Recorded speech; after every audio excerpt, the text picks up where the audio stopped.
সরকার পরিচালনার দায়িত্ব গ্রহণ করার পর থেকে আমরা দেখছি যে আমরা অত্যন্ত ভঙ্গুর একটি অর্থনীতি পেয়েছি। তারপরেও দুর্নীতিকে এই সময়ের মধ্যে যতটুকু সম্ভব দুর্নীতির টুটি চেপে ধরে এবং বিভিন্ন জায়গায় বিভিন্ন লিকেজ বন্ধ করার উদ্যোগ গ্রহণের মাধ্যমে আমরা চেষ্টা করছি কিভাবে জনগণের যে ট্যাক্সের টাকা সেটিকে সর্বোচ্চ অগ্রাধিকার দিয়ে সবচেয়ে ভালোভাবে সেটিকে জনগণের স্বার্থে এবং দেশের স্বার্থে ব্যবহার করা যায়।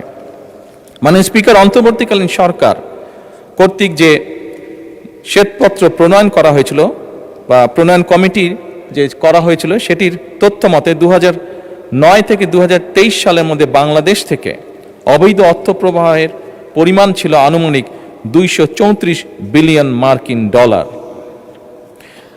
যা বছর হিসাবে যদি আমরা ভাগ করি তাহলে বছরে গড়ে 16 বিলিয়ন মার্কিন ডলার, বাংলাদেশি টাকায় 1.8 লক্ষ কোটি টাকা। মাননীয় স্পিকার, পাচারকৃত প্রত্যেক বছর পাচারকৃত এই অর্থ একাধিক দেশে স্থানান্তরিত হয় অভিযোগ থাকায় 72 ঘন্টা ময়েশ্চার লক সমৃদ্ধ লিলি বডি ওয়াশ শিয়া বাটারের গুডনেস স্কিন রিপেয়ার করে রাখে সফট ও গ্লোয়িং। তা উদ্ধারে সংশ্লিষ্ট দেশগুলোর সাথে মাননীয় স্পিকার এরই ভিতরে তথ্য বিনিময়, সম্পদ শনাক্তকরণ এবং পারস্পরিক আইন সহায়তা জোরদার করা হচ্ছে। মাননীয় স্পিকার, এই লক্ষ্যে পারস্পরিক আইন সহায়তা চুক্তি বা মাল্টিপল লিগ্যাল অ্যাসিস্ট্যান্ট ট্রিটি সম্পাদন এবং মাল্টিপল লিগ্যাল অ্যাসিস্ট্যান্ট রিকোয়েস্ট এর বিনিময়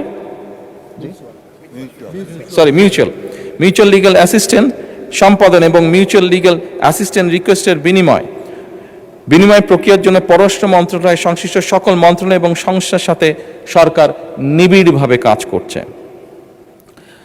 অর্থ পাচারের গন্তব্য যে দেশগুলো প্রাথমিকভাবে সরকার চিহ্নিত করতে সক্ষম হয়েছে সেই দেশগুলো হলো USA, UK, Canada, Switzerland, Australia, Thailand, UAE, Singapore, Malaysia এবং হংকং, চায়না।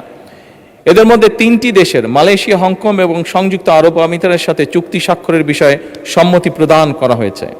অপর 7টি দেশের সাথেও চুক্তি স্বাক্ষরের বিষয়টি মাননীয় প্রক্রিয়াধীন আছে। আমরা চেষ্টা করছি, আমাদের এন্ড থেকে আমরা চেষ্টা করছি এটাকে যত দ্রুত সম্পন্ন করা সম্ভব হয়। মাননীয় স্পিকার, ইতিমধ্যে বাংলাদেশ ব্যাংকের গভর্নরের সভাপতিত্বে একটি আন্তঃসংস্থা টাস্কফোর্স গঠন করা হয়েছে। এই টাস্কফোর্স কর্তৃক চিহ্নিত এবং অগ্রাধিকার প্রাপ্ত বাংলাদেশ ব্যাংকের গভর্নরের সভাপতিত্বে একটি আন্তঃসংস্থা টাস্কফোর্স গঠন করা হয়েছে। এই টাস্কফোর্স কর্তৃক চিহ্নিত এবং অগ্রাধিকার প্রাপ্ত 11টি মামলায় পাচার হওয়ার অর্থ পুনরুদ্ধারের জন্য আইনি প্রক্রিয়া চলমান রয়েছে।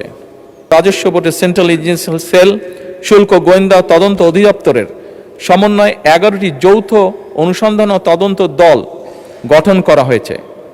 জিআইটি গঠনের পর অগ্রাধিকার প্রাপ্ত মামলাগুলো অগ্রগতি নিম্নরূপ। মাননীয় স্পিকার, যেই নিম্নরূপ এটি পঠিত বলিয়া গণ্য করিতেছি।